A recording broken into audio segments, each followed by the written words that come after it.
Hey there, I am back with another deck review, and today we're looking at Ragnarok Remastered from design Imperator and artist Nicolai Aaroe.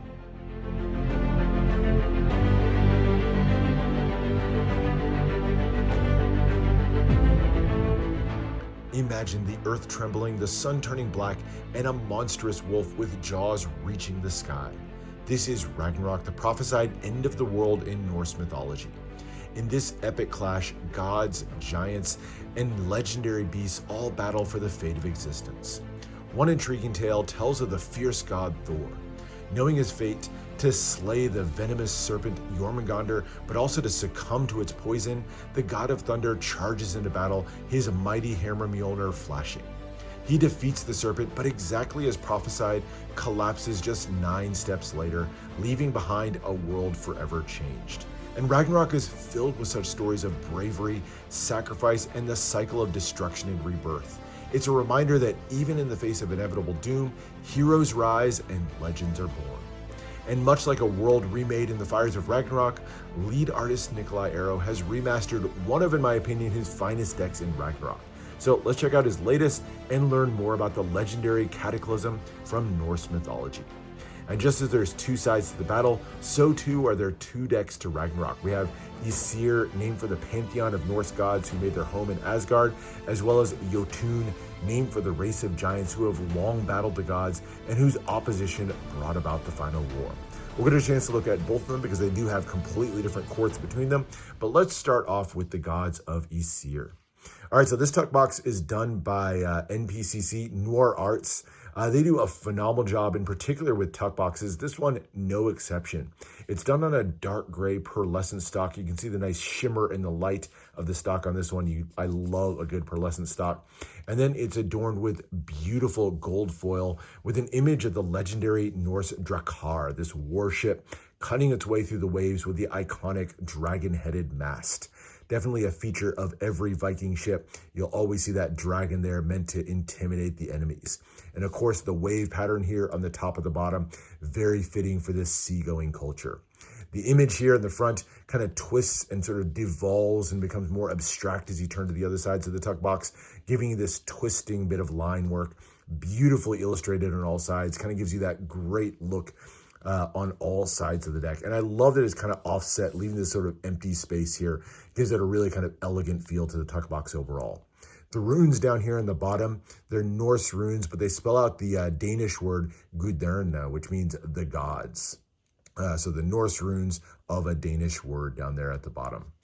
Beautiful looking tuck box. You get the very simple emblem up here at the top, also done in foil and embossing. And then the bottom has the sticker. So rather than the classic tuck seal, Design Imperator often does these stickers on the bottom, and that's how you get the personalized numbering of the deck. This one's number 436. Love that that's done so that if you do want to open the deck, you don't have to cut open a tuck seal here. Speaking of opening it up, as you get in here, you get the nice foiling with the gold design work there on the interior. And then on the inside of the tuck box, you get some fantastic foiling as well. Can't really see it in the middle here, but this actually depicts an image of Heimdall, the guardian to the entrance of the realm of the gods. And he's shown signaling on Gjallarhorn about the coming of Ragnarok. But overall, beautiful tuck box, very elegant feel to it overall. But let's check out the cards, and we'll start off with the back designs. Here it is. So done kind of in a black and off-white coloring on this one. Beautiful twisting imagery, lots of Celtic inspired patterns or Norse inspired patterns twisting around the edges here. Love the design work, the knots that kind of twist their way around to form that border. And then in the center here, you get a twisting of work that kind of looks like the scales of a serpent, maybe the scales of the serpent Jormungandr or something like that, with the kind of dragon scale pattern as you go through this one.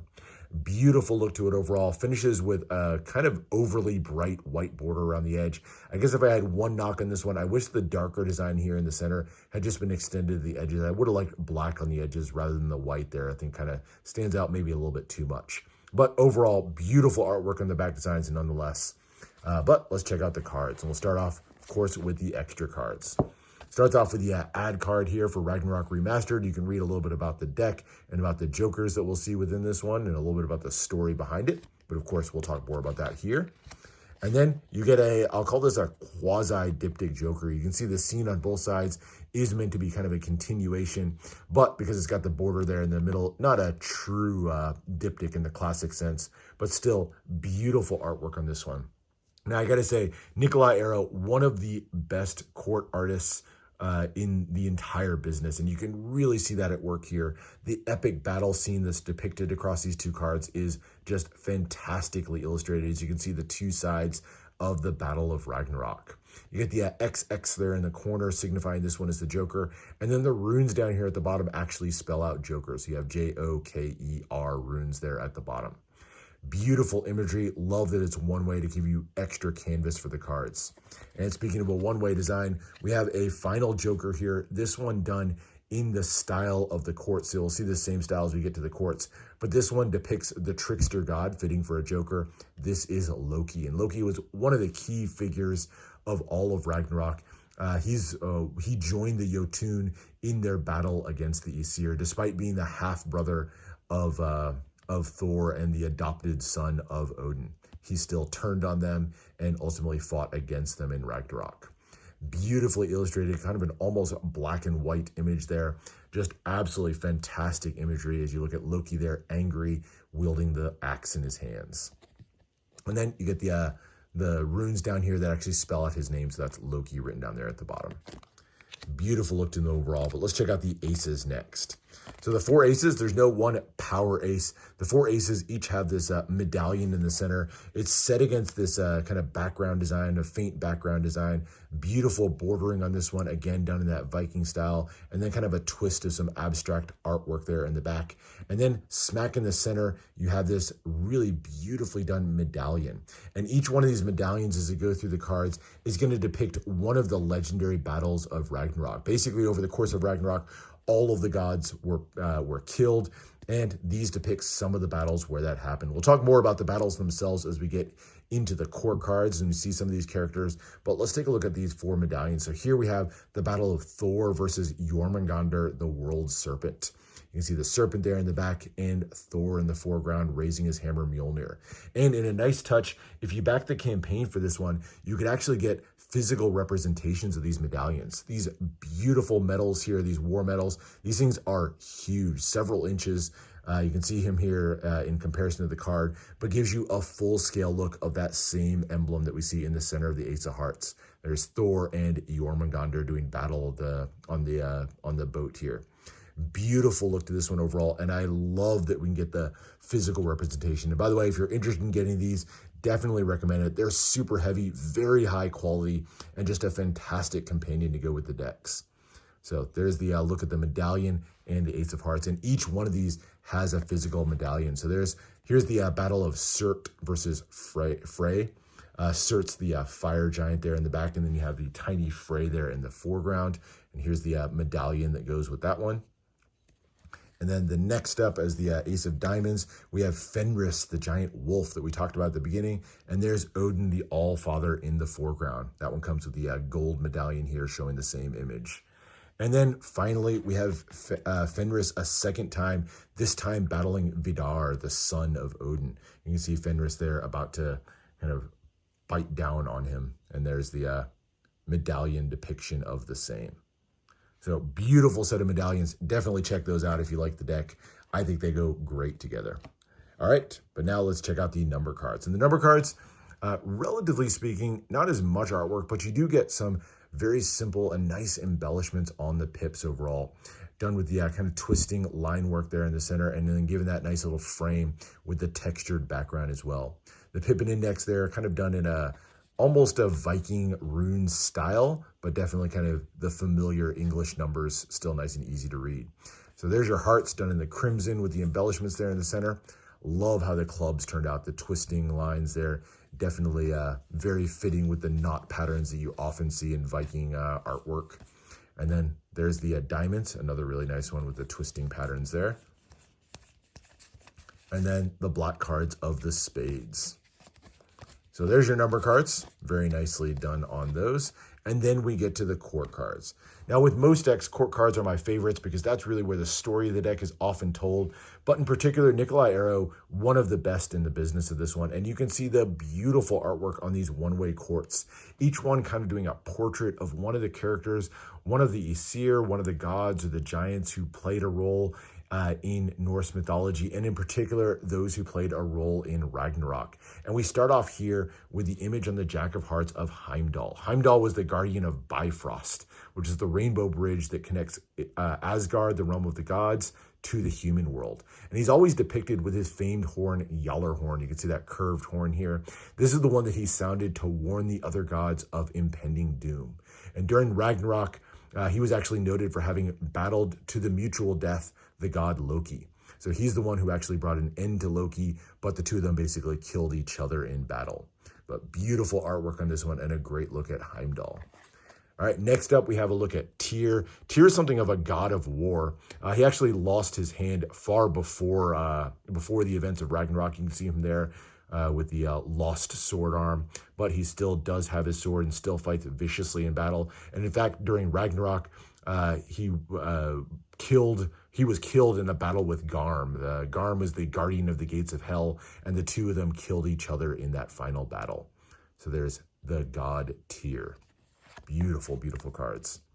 All right, so next up, we have Freya. So Freya, not specifically called out during Ragnarok, but she's the goddess of beauty and one of the most significant of the Aesir, and so great to see her get a card in the deck. Kind of has that Viking princess style to her. Love the wielded spear, the look of the armor, the winged helmet, just a really beautiful look to Freya there. However, while Freya doesn't play much of a role in Ragnarok, her twin brother Frey does in fact. So this is Frey, the twin brother of Freya, who fulfilled a prophecy of his own by battling with the fire giant Surt. Surt was said to consume the world in flames, and so Frey saw it as his spot to try to stand against the giant. He's ultimately was killed in that battle, and so that was kind of part of the prophecy as well, but that's how Frey met his end. And Frey actually had a legendary boar as a pet or as a mount, and this is that boar. It's called Gullinbursti. Gullinbursti was a magical boar that was created by the dwarves and said to have mythical powers, and so Gullinbursti not only brought Frey into the battle with Surt, but also helped him during that fight as well. Love the look of this one. This is probably my favorite card in the whole deck. I think it's really beautifully illustrated.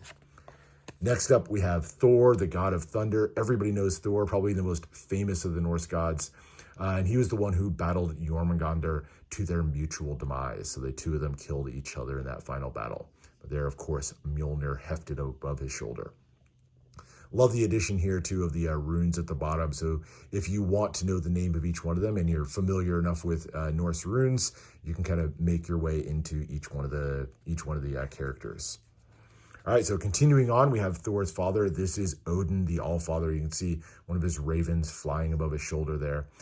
Odin was the king of the gods, if you will, but ultimately during Ragnarok, he was swallowed whole by the monstrous wolf Fenrir. And Fenrir escaped, was freed by Loki and the others, and eventually came and devoured Odin whole. And that's how Odin finally met his demise. It was one of the most chilling prophecies to be fulfilled as part of Ragnarok. And speaking of Odin, we have his horse here. This is Sleipnir, the eight-legged horse. The mighty beast, said to be one of the fastest, most agile, and most powerful beasts in the world. And so there you can see his multi-legged horse, Sleipnir. All right, and then next up, we have the son of Odin. This is Vidar. Vidar was the one who actually avenged his father by finally slaying Fenrir. And he was actually one of the very, very few who survived Ragnarok. There were very few at all who survived, but Vidar was one of them. And then finally, we have a trio of queens here, and these represent some of the Valkyries. We have Sigrun, Brynhild, and Hild. Three of the Valkyries. And the Valkyries didn't explicitly play a role during Ragnarok, or at least not according to all sources. Some say they may have fought on the side of the Aesir, but they're more known for choosing the warriors who died the most honorable of deaths and leading them to Valhalla. So in any battle, the Valkyrie are going to be a significant part of it. And so they get a nod as three of the queens in the deck. Beautifully illustrated, and I love the flowing hair on this one. Really kind of gives a sense of motion and action to the cards overall. And that is the set of court cards for Aesir, all beautifully illustrated, but that's just one of the 2 decks. So let's put this one aside and take a second to look at the second of the decks. This is Jotun. Now, Jotun has completely different court cards as we get through these, but a very similarly styled tuck box. It's meant to be kind of the mirror image, so you can kind of put them side by side. And the Jotun deck is done on a slightly different stock, not as different as I would have liked. This is meant says it's a black stock versus a dark gray, but to me they look extremely similar. So wish there'd been a little bit more differentiation between the two, but this one is beautiful in its own right. It's still done on that pearlescent stock, so you get the nice shimmer to it. And then the gold here is in the form of a monstrous beast, maybe one of those beasts that fought during the battle. And you can see, just like on the Aesir deck, the Jotun deck, that design twists its way around with the line work kind of twisting and making the design work on the sides. It's an art form that's known as the Ernest style, these twisting lines that form the body, and kind of gives a sense of motion to the entire creature. So it's a very classic form for Viking artwork, nicely put to use on this one. Love the look of this. And then at the bottom here, the runes spell out Jekter, which in Danish means giant. So kind of the Danish name of the deck. Beautiful look to it overall. Same sort of emblem that we saw on the other one. Same little sticker here on the bottom. By the way, nice touch that you always get when you back the Kickstarter from Design Imperator. I love that they always match the serial numbers if you get both of the decks. Just a nice little touch on this one. As you open it up, more of that same design work. And then we get a different pattern on the interior of the tuck box. And this one, again, kind of hard to see, but this one shows Vidar, Odin's son, engaged in that final battle with Fenrir. It's kind of depicted in the center there. But again, a beautiful tuck box. And let's get a quick look at the cards as well. All right, so starting with the back design, one of the first elements that gets changed on this one. Back design, kind of nicely done. I think I prefer the kind of darker styling of the Aesir deck. But this one has similar art style to it overall, but completely redone. No more of that dragon scale pattern, but you get that same twisting of lines and kind of ropey feeling to this one. Very much in keeping with Viking artwork. And then the series of kind of cleaner borders with the lighter color on the outside. So I prefer the darker one, but both of them I think look really nice. This one just kind of with the multiple borders there, kind of leaves it feeling a little bit fatter border than I would have liked. But overall, still nice design work on this one. You get the same ad card as well as the same jokers on this one. So you get the quasi-diptych joker and the Loki card making an appearance in the Jotun deck as well. You also get the same 4 aces. So the same medallions depicting the 4 legendary battles of Ragnarok are shown on the aces. And no changes to the number cards either. So not much to speak of on those parts of the deck. So a lot the same here. We did see a difference on the back design, but the number cards and the jokers are the same. And then as we get into the court cards, we get a completely new set of court cards for this one, and I love that touch in kind of adding all new court cards, or I guess all new court cards to this particular deck. And we start off with a look at 4 of the kings, and these are 4 of the legendary creatures that battle during Ragnarok and beyond. And of course, we're going to start off here with Jormungandr, that world serpent. This was one of the children of Loki, this vicious serpent, and this is the one that actually killed Thor in battle. Love that one. Another one of my favorite cards. This one's just absolutely beautiful. Next up, one of the most iconic creatures. This is Fenrir, the giant wolf, said to be the size of an entire valley, just a huge wolf. And his claim to fame during the battle was that he was ultimately the one who killed Odin, the Allfather, before being killed by Odin's son. And you can see him there with the chains that he broke out of so that he could join that final battle. And then for the third of the kings, we have Surt. Surt was a fire giant who wielded a flaming sword that he used not only to kill the god Frey, but also to set the entire world ablaze. So it wasn't just the gods who were killed, but also basically all of mankind was reset as part of Ragnarok. And Surt was one of the main ones who brought that about. And then the final one, we have Nidhogg. Now, Nidhogg's not actually mentioned in Ragnarok in any way, but some believe that this serpent actually gnawed on the roots of Yggdrasil, the Tree of Life, and ultimately that was one of the things that contributed to its destruction at the end of the world. So you can see him there kind of buried amongst the roots of Yggdrasil. All right, then we get to the Queen of Hearts, and we start off here with Hel. Hel was the goddess of the underworld and led a charge of undead warriors to fight against the Aesir. You can see her there with that really creepy look to her overall, clutching the skull in her hands as she sort of defends her realm of the underworld. And speaking of her army, she calls these the Dragor, the 3 Dragor here shown as the Jack of Clubs, Jack of Hearts, and the Queen of Clubs. And these were basically her undead army. The Dragor represented the dishonored Viking combatants of Norse legend, and they were the ones who formed up her entire army. Beautifully illustrated here on these 3 cards. And then we get sort of a mixture of different giants and giantesses, starting here with one of the most significant. This is Angerboda.